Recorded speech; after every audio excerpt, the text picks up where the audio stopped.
Hello, good morning to everyone. Magandang umaga sa inyo lahat. Ito ako. Exercise. Kasi hindi ako pwede lumabas. Walang kasama. Tsaka bangit ang daan sa labas. Pwede doon sa kwarto. Hawak sa pader. Okay. Up and down lang.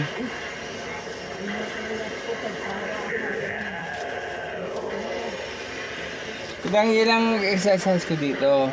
Kasi nga, malala nga kasi yung ano ko, para sa kalawang body pa.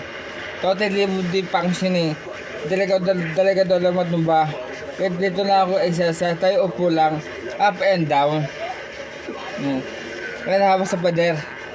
Yun lang, para at least maka-exercise. Kahit hirap ako. Di, kasi balik talaga pa ako, palit talaga. Dito lod nyo, talaga baldado ko eh. Kamay paa, baldado, cleft.